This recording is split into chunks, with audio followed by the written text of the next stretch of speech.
pasarnya dan ahli pemasarannya. Nah, apa yang dari kita pertama? Tahapan pertama tadi apa? Pahami ya. Dari pahami kita harus apa? Dari yang pahami kita mengerti masalahnya dan menetapkan sasarannya. Lalu setelah kita mengerti masalah dan menetapkan sasaran, kita diskusi. Dari tim tadi ya, diskusi dengan target pasarnya untuk memahami preferensinya. Jadi preferensi si konsumen itu kenapa kita perlu tahu preferensi atau pilihannya. Konsumen itu kita perlu tahu karena eh, yaitu tadi untuk memberi nilai apa membuat produk kita itu punya nilai membedakan nilai itu apa gunanya ya untuk membedakan dengan kafe-kafe yang lainnya. Seperti Bapak Ibu tahu bahwa kafe semakin sempat ya menjamur ya, tapi banyak yang bertahan, banyak juga yang akhirnya tidak tidak meneruskan seperti itu. Akhirnya eh, tidak berjalan seperti itu. Nah, makanya dibuatlah konsep ini untuk mengetahui pilihan mereka terkait makanan dan minumannya tersebut. Nah, lalu juga akhirnya penetapan visi dan misi kafenya itu, dan juga menentukan tujuan dibukanya kafe. Jadi di tahapan ini, di tahapan istilahnya D1 atau hari pertama ini bukan hari pertama langsung istilahnya ini harus diselesaikan dalam 1 hari ya, tapi istilahnya pada saat pembuatan proses diskusinya itu pahami itu adalah ini semua yang akan dilakukan seperti itu. Oke, kita lanjutkan ya Bapak Ibu ya. Lalu tahapan yang kedua adalah penemuan solusinya. Ini sebagai kembangkan. Jadi dari pahami tadi kita kembangkan. Eh, Setelah kita tahu bahwa targetnya apa, preferensinya mereka terhadap makanan minuman, terus kita visi dan misinya, kita brainstorming idenya. Brainstorming itu adalah apa ya? Masing-masing mengeluarkan pendapat ide-ide mengenai menu makanan dan minuman yang ada. Jadi tim yang membuat ini, pembentukan timnya dari pemilik kafe tadi, kokinya, desainer interior juga mungkin ikut, dan ahli pemasarannya ya ikut menyumbangkan saran mengenai menu yang akan dijual di dalam kafe ini gitu kan. Lalu kemudian cara selain brainstorming juga tentunya kita benchmarking ya atau mengumpulkan inspirasi dari kafe-kafe yang sejenis yang ada di kota-kota besar gitu ya, gunanya apa ya, ya seperti itu ya. Yang kita tahu bahwa kita berwirausaha, kita amati sekitar kita ya, untuk kita itu mungkin kita modifikasi sesuai kebutuhannya. Lalu membuat daftar konsep makanan dan minuman yang menarik. Nah, kita dapat inspirasi ini, kita pilih ya kira-kira ini yang menarik, ini enggak. Ini yang menarik, ini yang enggak, seperti itu. Oke, kita lanjut ya Bapak Ibu. Lalu setelah itu di tahapan berikutnya adalah putuskan atau pengambilan keputusan. Memilih konsep-konsep yang paling menarik dan sesuai dengan visi kafe, dan menyusun menu makanan dan minuman yang inovatif dan menarik, serta menyusun konsep desain interior kafe yang mencerminkan identitas merek, gitu kan ya. Nah, ya ini makanya kenapa di dalam tim ini ada tim desain yang desain interiornya seperti itu. Jadi selain kita dapatkan konsep yang menarik mengenai makanan dan minumannya, tapi juga interior ini perlu dibicarakan. Kenapa? Karena yang disasar adalah generasi milenial. Gimana sih caranya menyesuaikan interior? Apa sih yang menjadi kebutuhan si generasi milenial di dalam masuk ke dalam suatu kafe? Apakah sama gitu kan? Apakah mau dibuat general? Enggak, karena dia konsepnya dari awal sudah menekankan bahwa konsep ini adalah kafe kekinian dan dia akan menjual makanan dan menjual segala sesuatu yang berbau-bau kekinian seperti itu. Nah, akhirnya setelah kita membuat ide tersebut, putuskan pembuatan prototipe. Jadi prototipe itu apa? Dari mulai menu itu juga termasuk prototipenya ya, menggunakan desain grafis atau aplikasi desain. Lalu tata letak ini juga sebagai bagian dari prototipenya juga, gitu kan ya. Tata letak dan dekorasi interior kafenya. Dan terakhir sketsa atau mockup visual dari kafe. Jadi secara keseluruhan ya, kafe itu seperti apa. Nah, itu tadi ini bisa dari jenis-jenis prototipe tadi, gabungan ya, bisa mungkin bisa menggunakan, kalau misalnya dari awal menggunakan bahan-bahan sederhana, atau misalnya dengan digital yang mungkin di sini ada tim, karena dia ada tim desain interior mungkin bisa menggunakan digital ya, seperti itu. Nah, baru terakhir adalah pengujian dan validasi atau validasi itu menguji bahwa apakah memang itu bisa diterima atau enggak. Jadi mengundang kelompok sasaran siapa ya, generasi milenial gitu kan ya, untuk mencoba menu yang udah dibuat, prototipe menu, dan memberikan umpan baliknya. Jadi ketika sesuai sesuai nggak sih, mau nggak sih mereka gitu kan, untuk mendapatkan feedbacknya apakah positif, apakah negatif.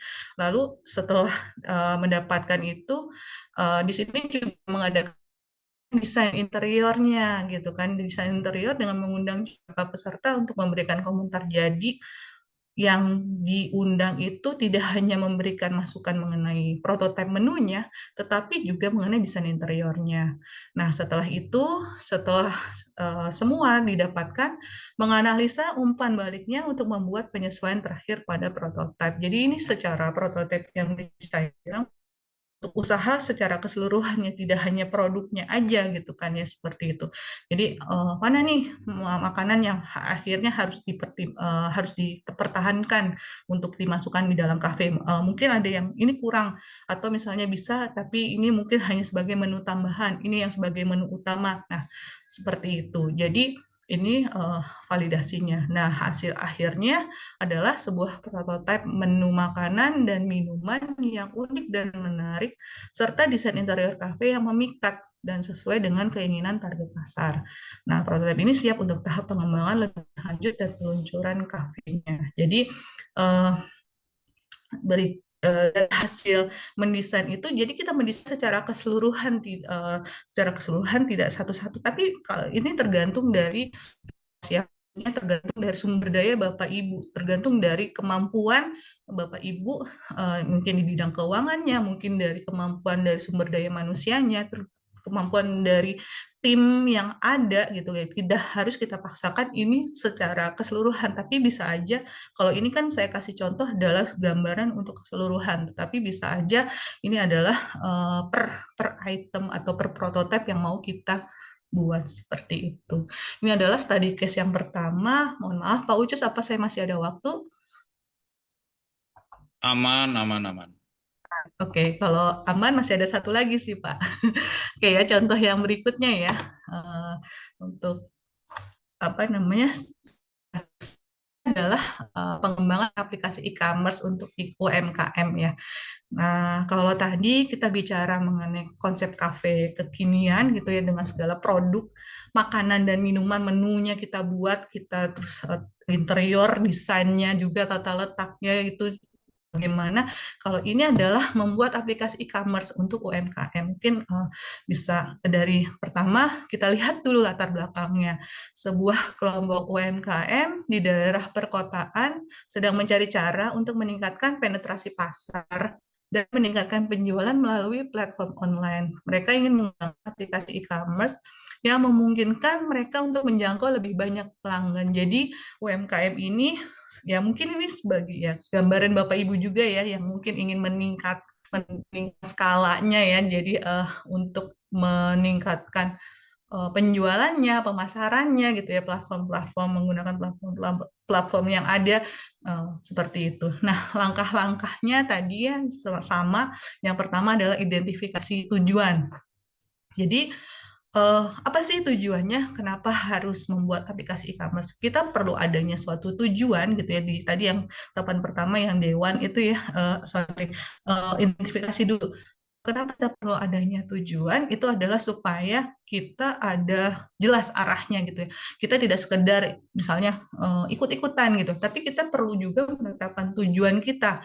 Kenapa kita harus membuat aplikasi ini gitu ya. Yang pertama, meningkatkan penjualan dan penetrasi pasar UMKM melalui platform. Itu jelas ya. Jadi mungkin ini sudah UMKM ini sudah berjalan gitu kan ya, dan ingin lagi menambah lagi ya meningkatkannya melalui platform-platform e-commerce yang ada. Lalu memberikan pengalaman pengguna yang intuitif dan menyenangkan. Jadi dia ingin menambah tidak hanya mungkin selama ini sudah lewat online tapi baru sosial media, mungkin lewat WhatsApp, mungkin dia berjualan punya toko gitu kan ya. Nah, saatnya dia akhirnya ingin memberikan suatu agar si customer itu punya berbagai macam pilihan untuk menjangkaunya gitu, seperti itu tujuannya. Lalu timnya siapa aja dalam pembuatan prototipe ini? Ada di sini dicontohkan ada pengusaha UMKM, lalu pengembang perangkat lunak itu sendiri, pengembang software ya, desainer UX UI UX-nya atau antarmukanya ya, mungkin ini berbeda ya desainernya, lalu pakar pemasaran digitalnya seperti itu. Nah, ini untuk tim ini untuk mengembangkan suatu prototipe aplikasi e-commerce tadi. Kita ikuti tahapannya seperti yang tadi sudah saya berikan. Yang pertama adalah pahami. Di sini adalah pengertian masalah dan penetapan sasarannya. Tentunya awalnya adalah diskusi dengan UMKM ini yang untuk memahami kebutuhan dan tantangannya apa aja sih sebenarnya dalam pembuatan aplikasi e-commerce ini. Lalu penetapan sasaran konsumennya dan daftar masalah yang ingin diselesaikan. Jadi pahami dulu kenapa perlu ada aplikasi e-commerce ini. Terus sasarannya siapa, konsumennya siapa, terus daftar masalah yang ingin diselesaikan itu apa. Karena itu untuk membuat nilai yang itu sendiri yang tadi saya bilang. Kemudian selanjutnya adalah kembangkan, adalah penemuan solusi, gitu ya, penemuan solusi dari masalah yang tadi kita tetapkan, seperti itu. Ya, pertama adalah brainstorming ide atau kita diskusikan masing-masing ide untuk aplikasi e-commerce misalnya. Di sini ada timnya kan, ada tim dari pengembang softwarenya, ada desainernya, ada tim pemasarannya. Kira-kira bentuknya seperti apa? Mungkin desainnya seperti apa? Terus produk-produk ya, perlu tahu juga kan produk yang dijual ini produk apa? Apakah fashion kah atau makanan kah gitu kan ya? Produk yang UMKM jual ini atau misalnya produk-produk yang berbau teknologi atau misalnya ya produk-produk lainnya gitu kan. Jadi perlu tahu ini masing-masing mengeluarkan ide-idenya untuk tahu uh, untuk tahu apa aja yang kita untuk apa ya pilihan-pilihan pembuatan aplikasinya itu. Lalu ya tadi selain brainstorming tentunya kita perlu benchmarking atau meneliti riset aplikasi yang sejenis dan mengidentifikasi kelebihan dan kekurangannya. Kita harus ya ketika kita membuat sesuatu prototipe gitu ya, kita harus tahu aplikasi mana misalnya kayak di sini e-commerce mana yang sudah berjalan terlebih dahulu. Kita lihat apa saja sih kelebihan dan kekurangannya. Misalnya kita ambil 3 contoh. Si A misalnya punya kelebihannya 1 sampai 5. Si B, aplikasi B punya kelebihan misalnya 1 sampai 7. Atau aplikasi C punya kelebihan 1 sampai 4 atau yang lainnya. Nah, kita lihat, kita analisa, kita tulis semuanya kelebihan dan kekurangannya. Nah, baru setelah itu kita mengumpulkan umpan balik dari pengguna potensial. Kira-kira kalau kita buat seperti ya maksudnya dari yang dari kita buat itu gitu ya, mengumpulkan umpan baliknya mana yang kira-kira akan disukai oleh pengguna tadi gitu, seperti itu. Jadi evaluasi, mungkin ini di tahap awal kita bisa bikin prototipe awalnya ya, walaupun misalnya pada tahap sederhana sekalipun, seperti itu. Mungkin menggunakan tadi bisa menggunakan apa namanya kertas atau misalnya sketsa dulu, rancangannya terlebih dahulu. Jadi ingin tahu untuk awal karena untuk mengetahui kebutuhan awal itu kan kita perlu juga umpan balik dari pengguna kita seperti itu. Lanjut ya. Lalu kemudian pengambilan keputusannya adalah memilih fitur-fitur kunci yang akan dimasukkan ke dalam prototipe. Maksudnya di sini fitur-fitur kunci itu fitur-fitur utama. Apa aja sih yang akan kita masukkan di dalam prototipe kita, lalu kemudian kita buat sketsa kasarnya untuk atau wireframe-nya disebutnya untuk aplikasi e-commerce-nya ini sendiri. Jadi kita udah tahu nih informasinya, kita udah dapet nih dari riset-riset atau benchmarking ke aplikasi-aplikasi dan kita di internal juga. Nah, kita pilih nih fitur-fitur yang sesuai untuk dimasukkan ke dalam prototipe kita. Nah, sampai akhirnya kita buat prototipe itu sendiri dengan alat desain untuk membuat prototipe aplikasi e-commerce itu, menetapkan alurnya, lalu memasukkan desain menarik gitu ya, hanya oke, masih amankah tes? Aman, Ya, Bu. Aman, oh suaranya ya cuman masih aman. kadang-kadang agak-agak putus-putus sih, tapi nggak putus banget kok, Mbak Doti. Oke, soalnya di sini ada tulisan unstable, masih aman ya? Oke, Ya saya memang lanjutkan. unstable sih, Iya, kelihatannya unstable, cuman ya masih bisa kedengeran. Nanti masih kita bisa biar dengar. nanti 21.20 ya atau 21.30 maksimum kita mungkin sudah selesai gitu loh biar. 20, 30 mungkin, Pak. Ya. Oke, ya, oke. Lalu memasukkan, ya tadi sampai mana ya? Oh ya, pembuatan prototipe itu sendiri ya. Jadi kita mulai dari alat desainnya, terus alurnya juga kita tentukan, terus desain yang menarik. Kita pilihkan yang menarik dan fungsional tadi. Dan terakhir tentunya setelah kita buat prototipe ya diuji dan divalidasi. Bagaimana caranya ya? Melakukan pengujian pengguna dengan prototipe itu yang kita mungkin buat masih di awal ya. Jadi udah sekian kali kita proses pengulangan juga gitu, sudah mendapatkan evaluasi juga atau mendapatkan masukan dari tim internal itu sendiri atau misalnya dapat masukan dari calon pengguna kita gitu kan ya. Nah, kita kumpulkan umpan baliknya gitu kan. Mungkin terkait apa? Mungkin terkait sama kegunaan, desain dan fitur aplikasi tersebut. Dan akhirnya kita menyesuaikan prototipe berdasarkan umpan balik tadi. Nah, hasil akhirnya adalah sebuah prototipe aplikasi e-commerce yang memiliki fitur-fitur utama yang dibutuhkan oleh UMKM dan pengguna tadi. Jadi prototipe ini sudah diuji. Jadi tahapan-tahapan tadi sudah dilewati dan disesuaikan berdasarkan informasi dan hasil hasil ide tadi ya, hasil dari tim internal sendiri dan juga dari calon penggunanya, umpan balik dari pengguna sehingga siap untuk tahapan pengembangan lebih lanjut. Jadi proses prototipe ini tidak hanya sekali ya Bapak Ibu ya, jadi bisa berulang dan akhirnya sampai ke produk jadinya seperti itu. Ini adalah dua study case yang mungkin bisa Bapak Ibu sebagai gambaran ya bagaimana tadi ya mendesainnya, prosesnya dari day by day-nya atau maksudnya hari-harinya, maksudnya dalam hal ini day ini bukan berarti harus satu hari gitu kan ya, tapi proses yang dilakukannya itu yang kita lihat di 5 tahapan tersebut seperti itu. Nah, oke, mungkin untuk paparan saya sih sudah cukup. Mungkin terima kasih. Ini mungkin yang Bapak Ibu yang ingin bertanya, silahkan. Sesi saya kembalikan ke moderator, Pak Ucus. Oke, terima kasih Mbak Doti. Paparan yang menarik ya Mbak Doti ya. Saya dari tadi menyimak ya. Intinya memang ada even saya pun masih berpikir begini, prototipe itu apakah memang mandatori? Artinya gini ya. Saya pribadi ya, mungkin mungkin saya mencoba bukan sok mewakili teman-teman UMKM yang lain, ini sih mewakili diri saya sendiri sih. Mungkin teman-teman kalau misalnya ada pertanyaan silahkan ya di chat ya, ditulis aja. Ini kebetulan saya aja yang kayaknya agak tergelitik dengan topik ini gitu. Ya.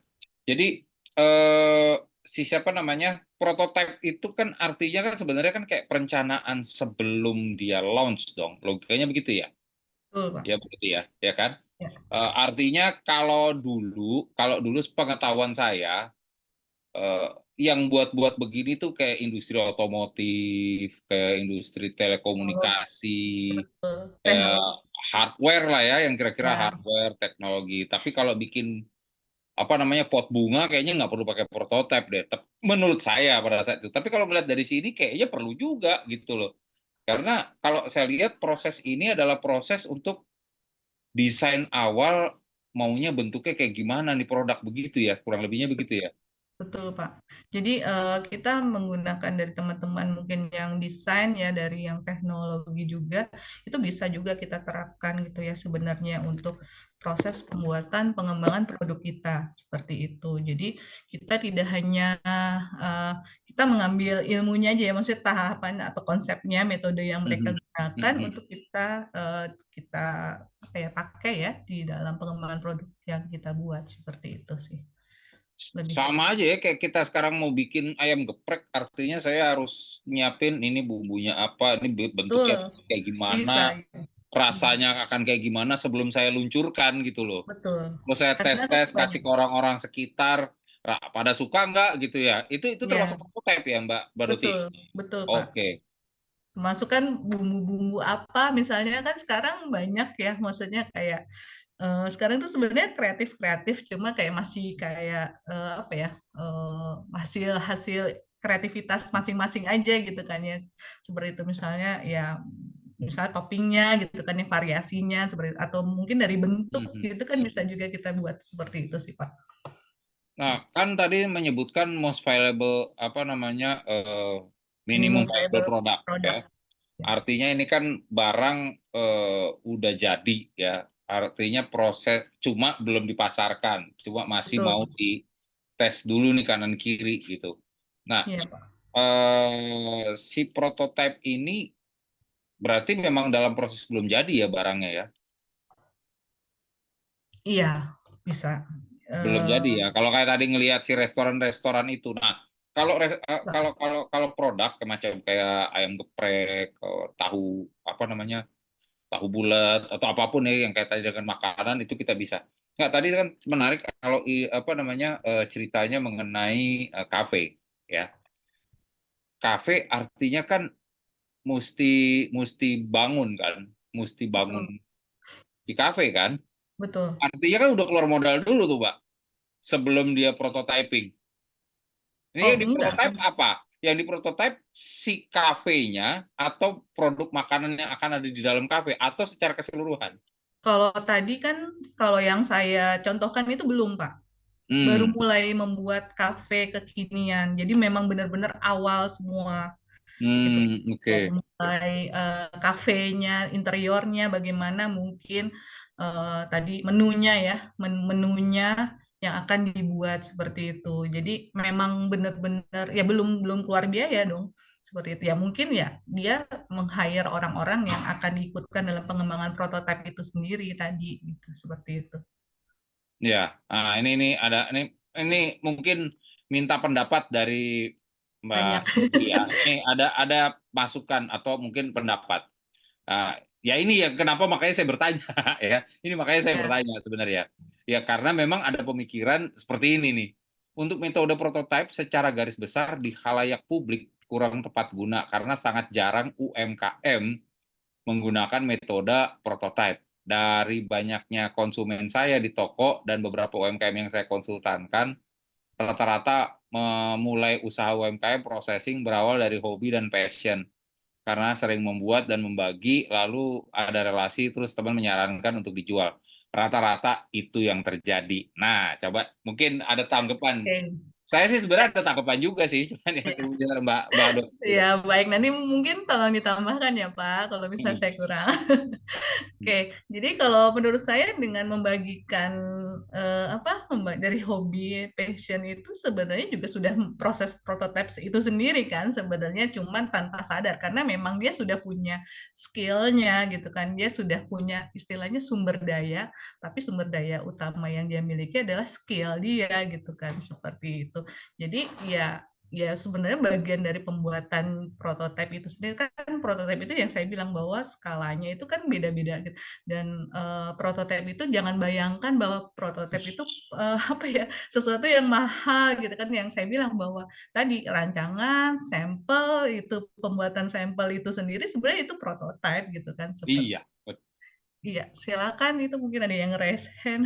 Nah, ini sahabat saya Resen ini. Iya Sahabat saya. silakan. Silakan mungkin Pak Pak Ucus mungkin bisa ditambahkan itu Enggak saya. benar. Jadi maksudnya prototipe itu ya memang memang itu adalah sebenarnya bukannya tidak lazim digunakan, kata-kata prototipe Kata-kata prototipe mungkin itu sendiri. mungkin memang Masih tidak awal, masih familiar. kurang, ya, masih Serius, makanya saya bertanya itu karena kita di kalangan UMKM jarang kita ya, bicara kita betul. bikin prototipe dulu dong gitu.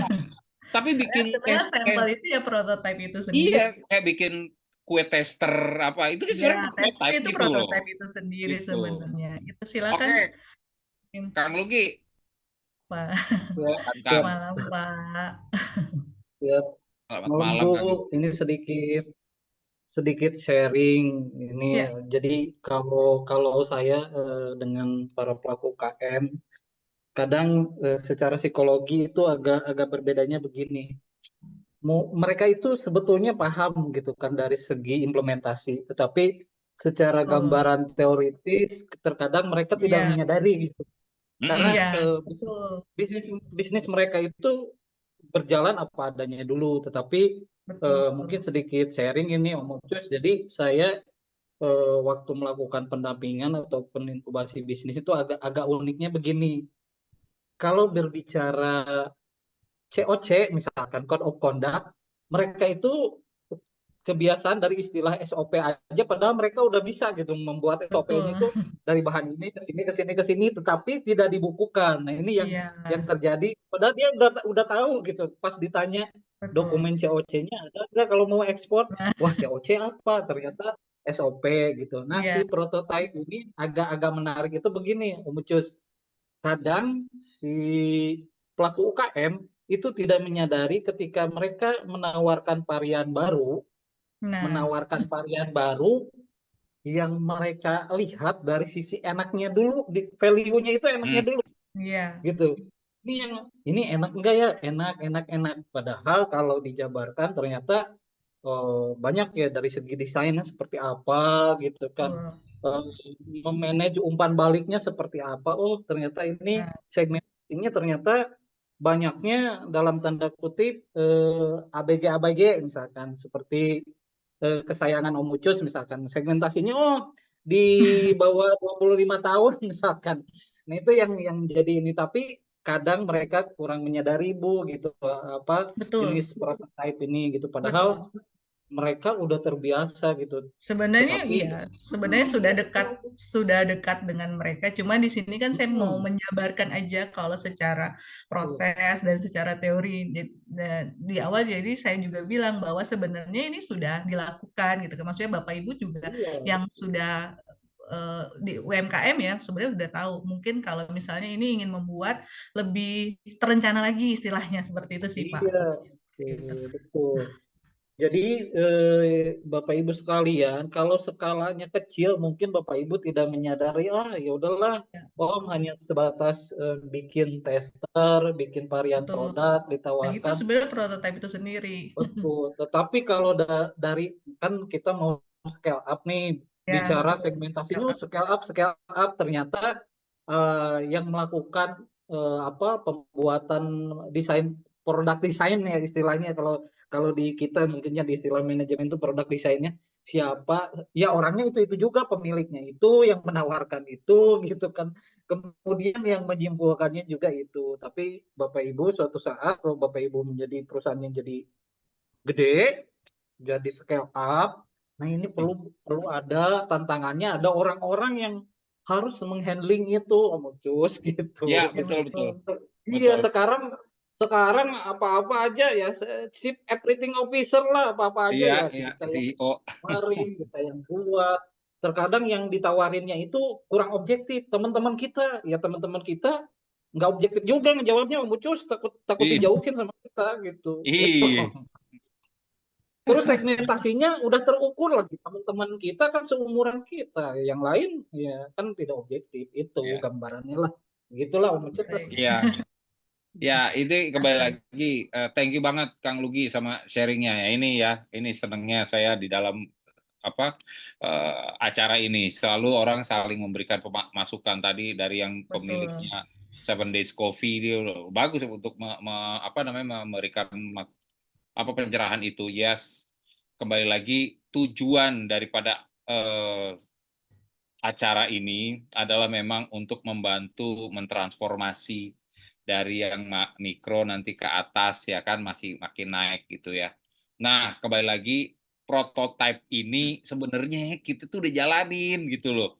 Tapi kalau kita mau scale up kayak tadi Kang Lugi bilang, ini harus lebih diformalisasikan dengan lebih profesional. Artinya, let's say kayak tadi kita bilang, hari ini mungkin cuma bicara apa kue kering, hari ini cuma bicara kopi aja. Tapi next-nya kita mau bicara produk yang lain, atau kita mau bicara tampilan dari oke, hari ini kita mau jualan nggak cuma kayak Starbucks ya. Starbucks itu kan nggak jualan kopi, dia jualan suasana. Dia Ya.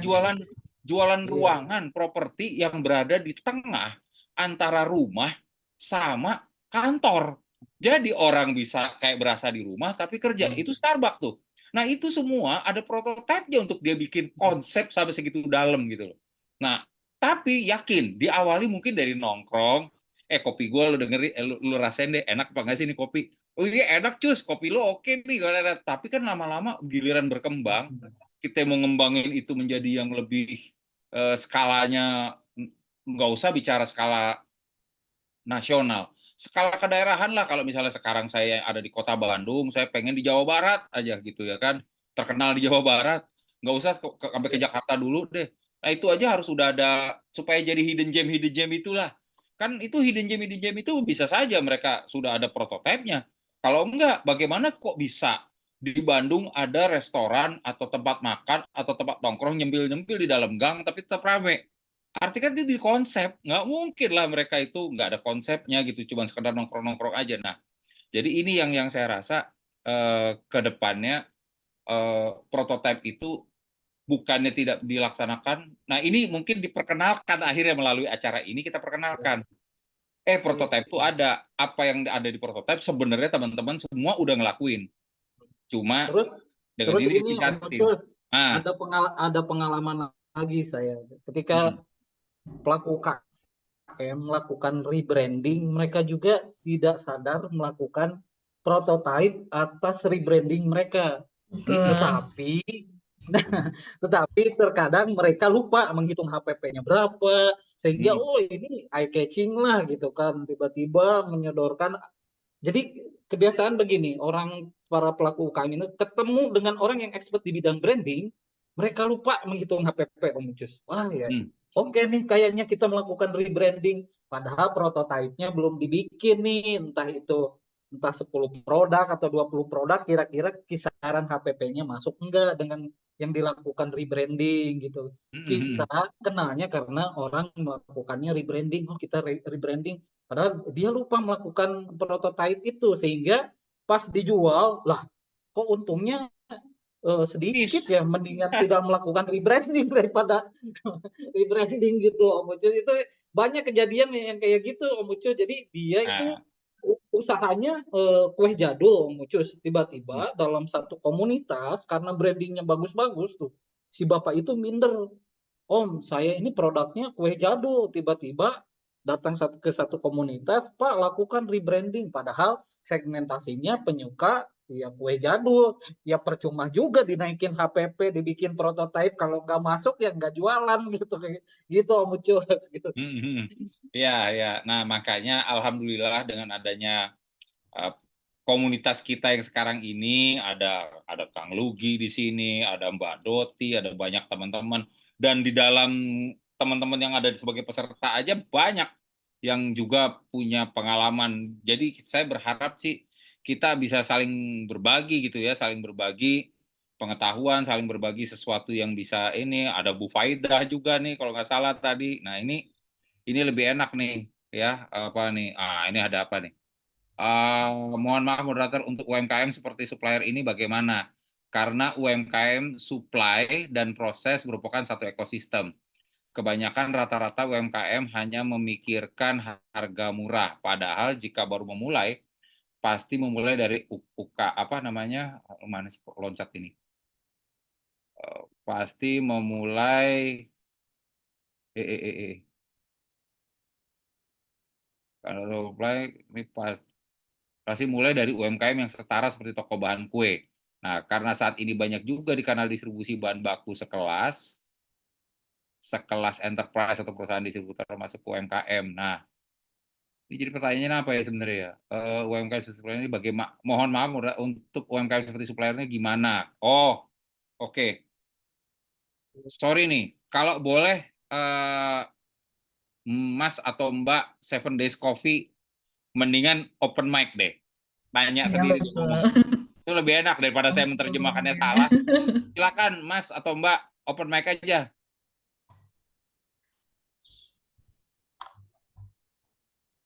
Silakan. Daripada saya salah ini nih, salah kebet nih ngomongnya. Maaf tadi apa? Ah,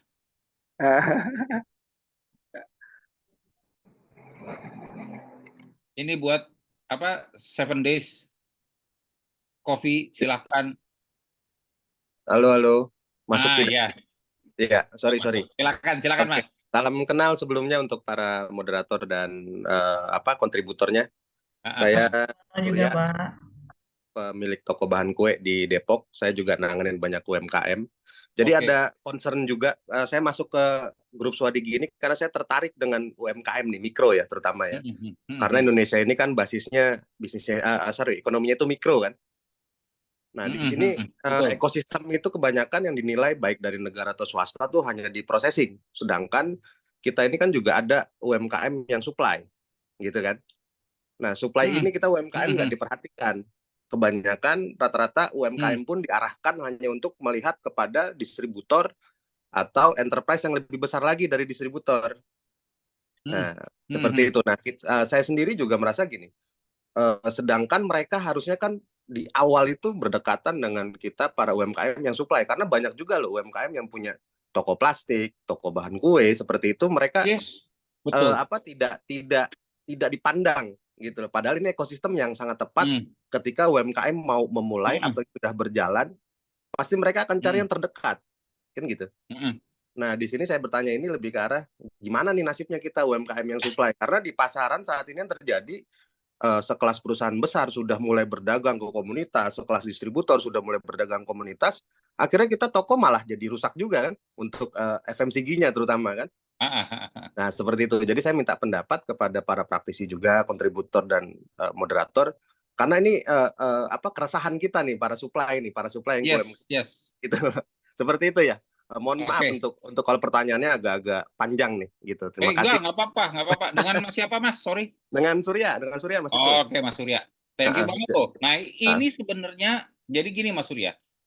Sorry nih, nanti akan ditambahin sama Kang Lugi ya, sama Mbak Duti ya. Boleh. Ya. Jadi gini Mas Surya, Swadigi UKM Connect itu sebenarnya ingin menyatukan ini semua. Jadi kita itu tidak bicara semata-mata industri besar, enggak. Jadi kalau misalnya memang di antara kita bisa saling memberi, itu jauh lebih bagus. Makanya mungkin di sini nanti kita akan buatin deh khusus buat para UMKM yang supplier, itu ada kelompoknya. Buat para UMKM yang pengguna, itu ada kelompoknya. Sehingga nanti kita bisa kita atur flow-nya. Karena begini, Mas Surya, seperti saya bilang di depan, ini kan sebenarnya kan kalau lihat dari beberapa dari mereka pada waktu mendaftar, sekarang kan pasti saya tanya kebutuhan untuk operasional sehari-hari apa dan segala macam. Misalnya, Mas Surya mensuplai apa? Saya Horeca, hotel, restoran, kafe, bakery, terus produksi. Maksudnya bahan kue atau apa yang di saya unit kenapa saya bikin ini juga sejarah ini saya cerita sedikit ya Mas Ucus ya, sejarahnya kenapa saya concern di sini. Mas, karena saya putus, Mas. Oh ya, sorry. Halo. Gimana? Ya, oke. Jadi saya cerita sedikit juga. Jadi kenapa saya concern di sini? Karena saya di 2008 dulu tuh ngelihat UMKM itu ketinggalan dengan kita para Horeca di hotel, restoran, kafe. Gitu. Akhirnya saya buatlah toko bahan kue yang memang menyediakan khusus pack bahan-bahan premium yang ada di hotel. Jadi sempet tuh saya dikejar-kejar tuh sama banyak brand tuh. Ya kan? Karena seri pack. Nah, jadi lebih ke arah kayak kita concernnya ini enterprise ini sudah merusak ekosistem sebenarnya ya, ketika dia melangkahi rantai distribusi barang. Seperti itu yang kita concernkan, karena di semua seminar, semua pelatihan itu mereka tidak memberitahukan bahwa ada loh UMKM yang dia mensuplai. Seperti itu sih, lebih concern ke sana saya Mas Ucus. Jadi sejarahnya itu saya buka itu karena tadi sebelumnya UMKM yang tidak mengenal apa itu butter dan mentega masih banyak loh Mas Ucus, perbedaan mereka tahu bahan baku kan gitu. Iya, betul, ya kan? betul. Terus bedanya tepung, protein tinggi, protein rendah, karena mindsetnya di coaching apapun itu selalu dia bicaranya brand. Padahal harusnya diberitahukan itu ada ekosistem loh, ekosistem mikro bisnis, di mana ada processing, ada juga jasa penyedia bahan bakunya. Sebenarnya saya juga sempat buat satu ekosistem lagi namanya mitra kurir. Jadi mengantar bahan yang hasil sudah diprosesing kepada pembeli dari UMKM itu sendiri. Jadi itu concern yang saya sebenarnya aduh kasihan amat ya UMKM ini hanya di brainstorming kepada you harus bikin sesuatu yang enak, you harus paham bahan baku yang bagus seperti ini, padahal ada juga relasi bisnis kalau saya bilang ya. You harus kenal ekosistem paling rendahnya di RT lah gitu misalkan. Ada satu yang buat, ada satu bagian yang belanjanya, ada satu bagian yang pemasarannya. Menurut saya itu lebih efektif sih. Kalau menurut saya seperti itu Mas Ucus. Dibanding kita memberikan coaching, karena saya juga banyak juga memberikan coaching rata-rata nih kalau dari rumah tangga selalu berpikirannya murah, di ekosistem di online itu lebih mudah kok jualan online. Padahal nggak semudah itu, karena online itu algoritmanya udah berbeda lagi kan gitu. Seperti itu sih kalau saya lebih ke arah gimana nih ekosistem kita nih UMKM terutama di Indonesia, mikro bisnis ini, karena kita pondasi ekonomi Indonesia loh. Betul. Gitu. Jangan sampai kita sendiri berperang terhadap ekosistem kita sendiri karena korporasi kan gitu. Ya, tujuannya kami ini ya sebenarnya itu. Makanya saya berterima kasih dengan adanya Mas Surya men-state di sini, saya ini UKM tapi UKM supplier.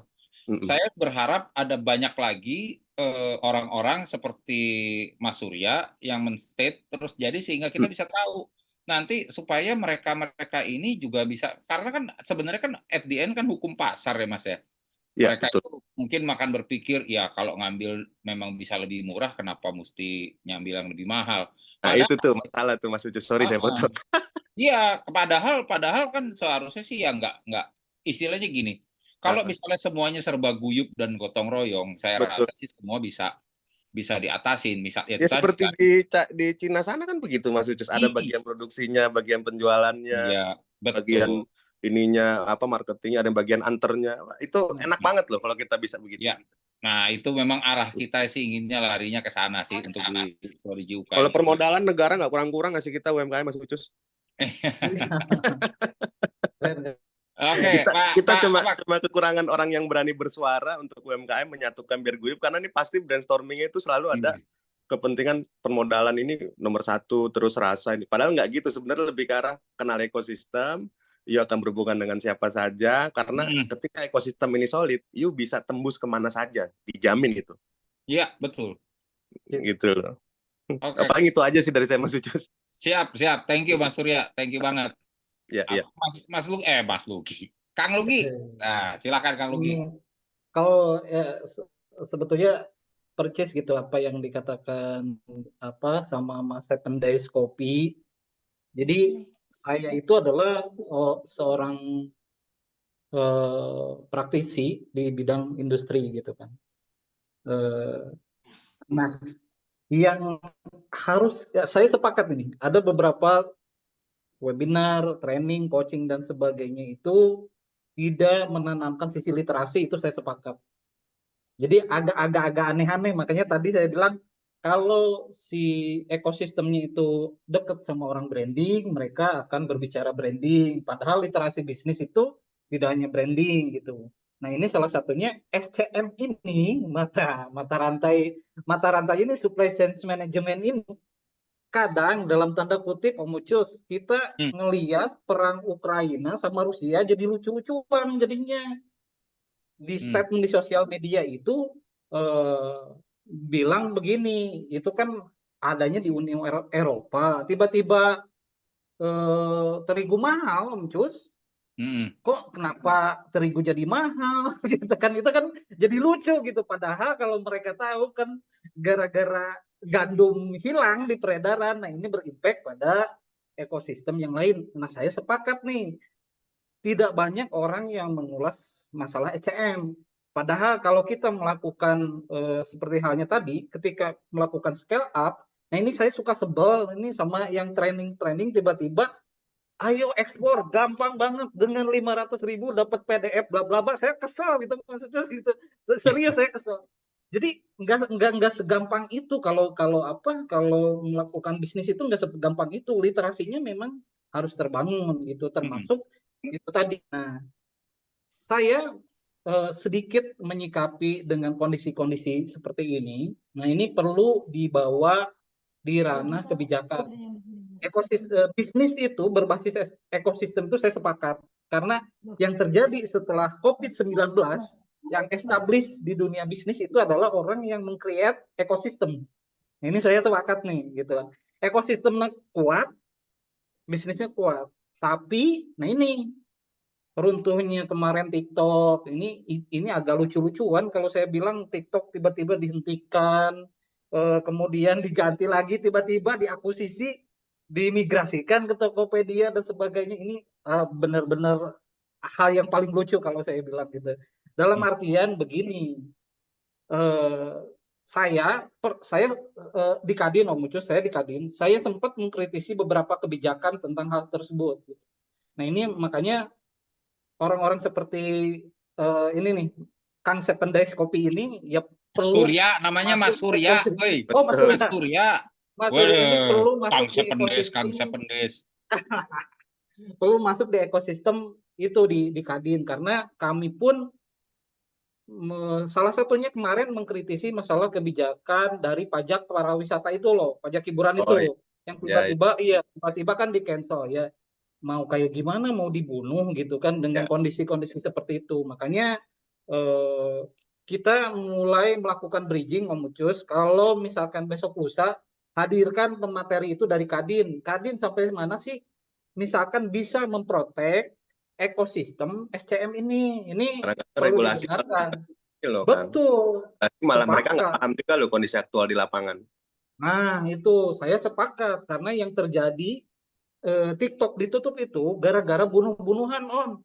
Jadi si raja besar ini kalah dengan raja-raja baru, raja-raja kecil, dan semua bisa direct selling, bisa direct import ke China gitu dengan quantity yang ekosistemnya raja kecil ini banyak ribuan, Om. 2 kontainer jadi bisa ngalahin raja besar. Makanya tiba-tiba gitu. Ada mitos ya itu tiba-tiba isunya ya Tanah Abang lah yang di blow up gitu. Nah ini literasinya kalau orang-orang yang kritis ini paham banget nih, ini kenapa sih lucu-lucuan gitu kan, tiba-tiba ditutup TikTok dan sebagainya. Boleh ngomong kayak gini nggak, Om? Boleh bukannya nggak boleh, kesian Mbak Duti. Ini lagi ngomongin prototype, kenapa jadi ngomongin ini TikTok? Nggak apa-apa, saya ikut aja, saya ikut senior aja. Saya juga belajar juga jadinya, Pak. Bahasa beda aja sih kalau untuk PKM. Iya betul. Karena perbedaan bahasa sebenarnya, Kang Surya. Jadi orang jadi nggak begitu paham prototipe. Tapi but anyway, teman-teman semua yang berada di acara ini kalau misalnya ada yang mau menyampaikan pendapat, silahkan loh. Ini jangan sampai ntar terkesan ini obrolannya Mas Surya, kami tapi saya concern, Mas Ucus. Concernnya itu kenapa sih UMKM didoktrin untuk cari yang murah? Kenapa dia nggak cari ekosistem? Gitu loh. Ya, karena mungkin begini, karena kebanyakan dari mereka itu beranggapan bahwa hukum pasar, Mas, gitu loh, bahwa kan itu distributor ada quantity ada harga kan gitu istilahnya. Iya, pasti begitu. Nah, makanya itulah kenapa kita buat komunitas ini biar kita punya. Saya ngalamin loh, Mas Ucus, saya develop satu klien, sorry nih saya potong ya. Saya ngalamin develop satu klien dari mulai 2 liter whipping cream satu hari. Itu sampai dia 20 karton dalam 1 minggu. Setelah itu di-bypass sama whipping cream itu. Iya, di-bypass langsung. Saya bilang loh, ini berarti UMKM tidak ada proteksi juga kan, seperti UMKM supplier seperti saya ini. Sedangkan itu di KPPU itu juga pernah telepon saya kan. Seperti apa sih pengawasan persaingan usaha ini? Saya bilang harusnya kan ada pasal gugat-menggugat secara perdata dong. Karena rantai distribusi ini itu dari perusahaan besar wajib membantu perusahaan medium, medium wajib membantu perusahaan kecil wajib membantu UMKM dan mikro. Kan gitu. Benar. Nah, ini mereka membypass itu sudah melanggar kan. Gitu loh. Jadi akhirnya ekonomi jadi predatory semua kan, yang menang itu korporasi lah, kita UMKM jadi korban semua nih. Kayak saya bilang, kita diinin pajak, padahal kita 20 kali sudah kena pajak tidak langsung. Itu kan sudah fakta sekali itu sebenarnya. Istilahnya. Ini dari Swadiji undang dong, dari Kadin sama BPSK tuh. Nggak nyambung, Mas. Melihat sengketa konsumen tuh. Nggak nyambung. Gimana gitu? Cobain aja biar didengar. Oke. Dari 2008 saya berjuang buat UMKM memperkenalkan produk-produk premium yang ada di Horeca, ya kan. Ujung-ujungnya aduh. Nah ini belum masuk ke Swadiji, masuk Swadiji didengar nih sama Om Ucus. Oke. Saudara-saudara sekalian, ini biar nggak kita kayaknya mendingan duduk ngopi di 7 Days saja mendingan sambil ngobrol. Justru tutup kafe saya, Mas Ucus. Saya dulu punya kafe beberapa ada di luar kota. Tutup itu karena saya kembali harus concern ke UMKM. Kasihan, saya lihat udah kondisi. Mereka nggak paham. Kita itu sebenarnya sedang diperas loh. Kita nyari itu sedang diperas sebenarnya sama pemain-pemain besar loh. Gitu. Oke, kita kembali lagi ke selera awal, seleranya Mbak Doti terkait dengan prototipe. Mungkin ada teman-teman lain yang mau bertanya nih mengenai prototipe ini, karena kembali lagi mungkin saya ingin sampaikan apa yang tadi disampaikan di awal bahwa prototipe itu sebenarnya kita sudah melaksanakan, hanya saja kita masih karena ini sifatnya belum udah passion dan yang lain-lain, nggak sadar bahwa itu prototipe. Mungkin ada teman-teman yang ada yang mau tanya lagi terkait dengan prototipe nih, bukan terkait dengan kebijakan nanti aja kita bikin sesi khusus ya, Kang Lugi, Mas Surya. Ya. Ini sekarang prototipenya dulu nih. Ada yang mau ditanya nggak? Nah, prototipe ini kasih tahu Mas Ucus, apakah lebih bagus dilakukan sebelum pembangunan bisnis atau pas pembangunan bisnis gitu. Itu bisa dijawab tuh sama Mbak Doti. Silakan Mbak Doti. Karena Mas Ucus tadi nanya nih sebelum atau sesudah nih enaknya nih kan gitu ya. Betul. Iya, itu yang saya ini. Oke. Iya. Ya tadi ya nyambung yang tadi, mungkin saya langsung jawab aja ya. Pak Surya, saya sebenarnya senang aja mendengar, saya juga sambil belajar, jadi tahu kondisi. Mau belajar kita semua, Bu.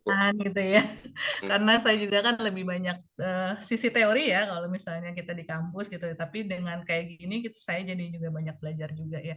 Kayak kalau misalnya yang seperti tadi saya bilang bahwa kapan sih harus buat prototipe, ya itu bisa kapan aja sih sebenarnya, ketika kita udah mulai atau sebelum mulai juga boleh, istilahnya itu bisa dimulai dari kapan aja gitu istilahnya. Kalau kita sebelum mulai awal banget ya itu berarti produk-produk yang memang baru gitu kan. Kalau misalnya pas kita udah jalan sudah ada produk, ya berarti pengembangan produk yang udah ada, seperti itu sih sebenarnya. Kalau misalnya untuk menghemat biaya ya tadi ya seperti itu ya, berarti ya mungkin lebih di awal disarankan gitu. Seperti itu sih. Berarti Pak. termasuk yang coret-coret kertas itu tadi ya. Jadi gini kan. Ya itu kan ada levelnya, karena kan kalau namanya wirausaha itu kan iterasi ya, maksudnya proses pengulangan yang tiada henti, belajar yang tiada henti kan sebenarnya seperti itu.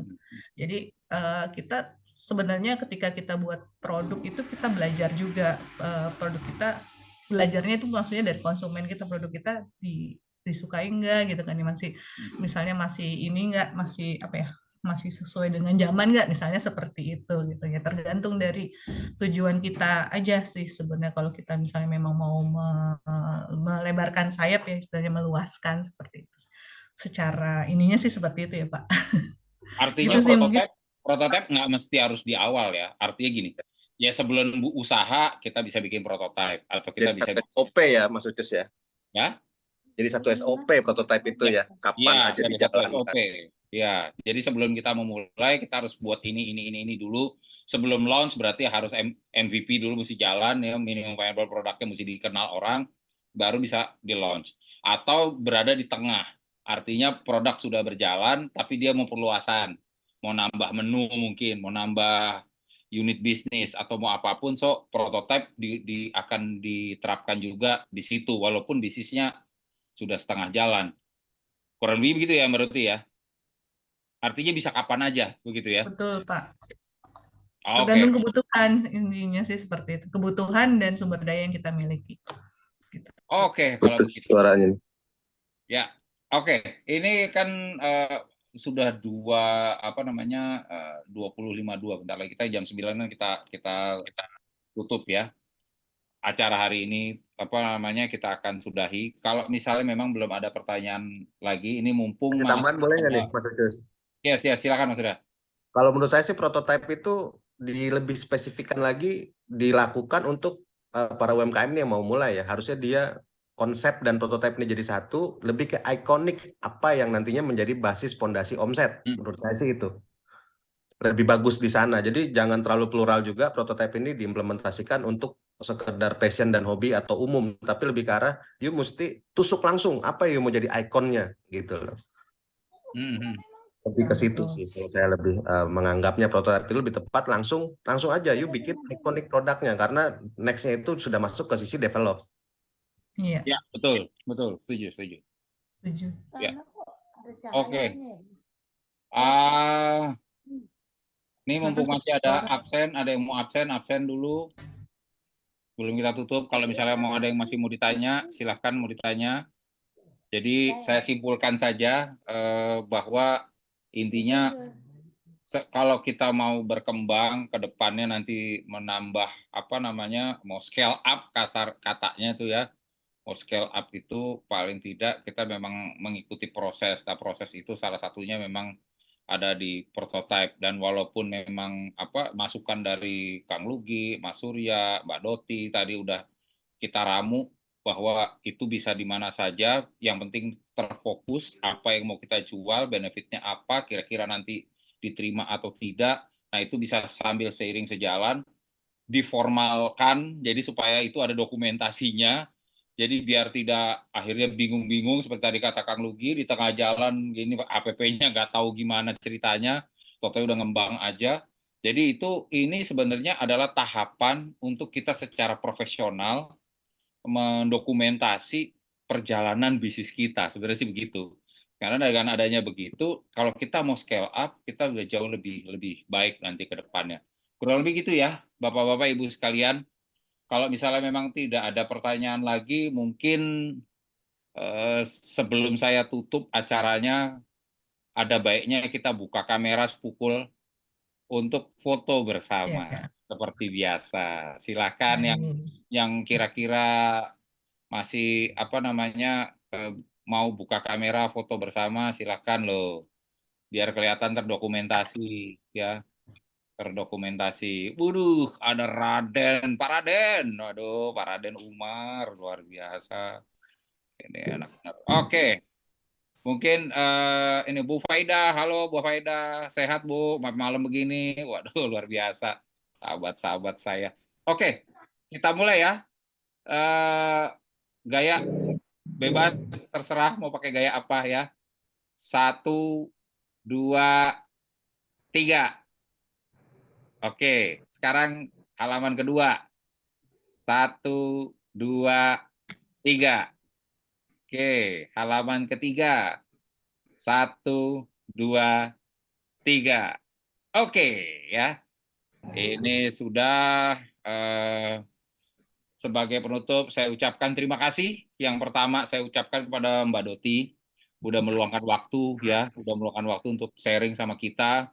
Terus sama semua teman-teman yang ikut acara ini, especially yang kita sempat jadi ada diskusi cukup lumayan ya dengan Mas Surya, dengan Kang Lugi ya, dan saya berharap sih kita akan banyak pembicaraan-pembicaraan yang lebih bermutu lagi nanti ke depannya, dan berharap memang ekosistem, lagi-lagi saya ingatkan bahwa saya sepakat bahwa kita untuk berkembang kita butuh ekosistem, karena dengan bersama kita bisa maju lebih cepat, lebih cepat, lebih tertata dan lebih sustain ya. Kalau mau cepat jalan sendiri aja lah.